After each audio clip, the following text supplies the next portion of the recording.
18वां अध्याय यमदूतों से शिव गणों की वार्ता। ब्रह्मा जी ने कहा, हे नारद, जब यह समाचार दीक्षित के पुत्र को मिला तो वह गृह त्याग कर कहीं दूर जाकर अपने भविष्य की चिंता करने लगा। कभी माता की ममता का स्मरण, कभी पिता की धर्म आज्ञा और कभी अपनी मूर्खता पर पश्चाताप करने लगा। निदान मूर्ख प्यास से पीड़ित संध्या का समय एक शिव मंदिर के पास जाकर बैठ गया, जहाँ शिवरात्रि के व्रत में शिव जी के पूजन हेतु 100 परिवार समस्त सामग्रियों से युक्त होकर आया।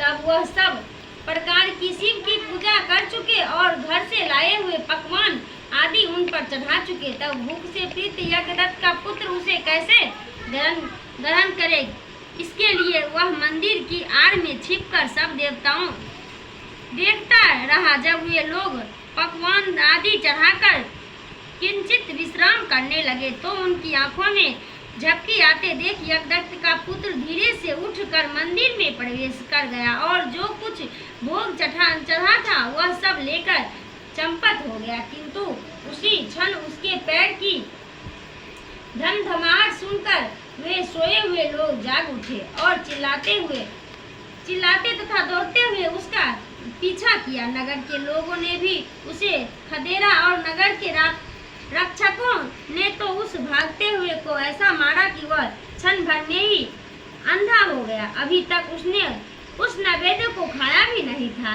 कि इतने में यम के दूत ने आकर उसे बांध लिया। परंतु जो ही वे उसे ले जाना चाहते थे कि दिव्य विमान पर बैठे हुए शूलधारी शिव जी के पार्षद भी उसे लेने के लिए वहां आ गए और बोले कि हे यमराज के गण, अब इस परम धर्मात्मा ब्राह्मण को छोड़ दो, क्योंकि इसमें कोई पाप शेष नहीं रहा। यम के दूत ने शिव जी के पार्षद को नमस्कार कर कहा, नहीं, आप नहीं जानते, यह बड़ा पापी और अपने धर्म कर्म से नष्ट कुल के आचरण में हीन और अपने पिता का बड़ा शत्रु है। यह देखो, इसने शिव जी का निर्माल्य भी चुराया है। इस निर्माल्य के भक्षक और उल्लंघन करने वाले को छूने से भी पाप लगता है। परंतु धर्म में जैसी जानकारी आप सबको है वैसी हम सबको नहीं है। अतएव यदि इसमें कुछ धर्म का लेश हो तो हमें भी सुनाइए। तब शिव जी के किंकर उन पार्षदों ने कहा कि यमदूत इस यज्ञदत्त के पुत्र ने जहाँ बहुत से पाप किए हैं वहीं इसने पाप रहित धर्म भी किए हैं। जैसे लिंग के सिर पर गिरती हुई दीपक को छाया को इसने निवारण किया। रात्रि में इसने अपना वस्त्र फाड़कर दीपक में बत्ती डाली। प्रसंगवश इसने शिव पुराण का श्रवण किया तथा ऐसे और भी कार्य किए हैं। व्रत रहकर इसने शिव जी की पूजा का दर्शन किया। स्थिर चित्त से द्वार पर बैठा रहा, इस कारण यह अभी हमारे साथ शिवलोक को जाएगा और कुछ दिनों तक वहाँ रहेगा। फिर पाप रहित होकर यह कलिंग देश का राजा होगा, क्योंकि यह ब्राह्मण श्रेष्ठ निश्चय ही शिव का प्रिय है। तुम लोग प्रसन्न हो अपने लोक को जाओ।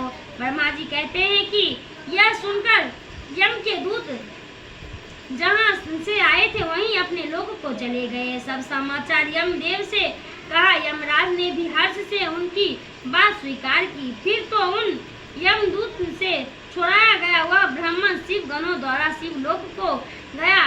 वहाँ शिव पार्वती की सेवा से लौटकर कलिंग देश का राजा हुआ। वहाँ उसका नाम अरिंदम पड़ा। उसने अपने राज्य में शिव भक्ति का अच्छा प्रचार और प्रसार किया और शिव मंदिर में रत्नों के दीपक जलाते रहने से वह अकाल प्रति हुआ। शिव जी की थोड़ी भी सेवा बहुत फलदायक हुई। यज्ञदत्त के पुत्र गुण निधि का यह चरित्र जो सुनेगा उसकी सब कामनाएं पूर्ण होगी और उसे बड़ा संतोष प्राप्त होगा। हे ऋषि, अब जिस प्रकार देवताओं के सिर मोर शिव जी के कुबेर से मित्रता की वह आख्यान भी सुनो। इति शिव महापुराण द्वितीय रुद्र संहिता का 18वां अध्याय समाप्त हुआ।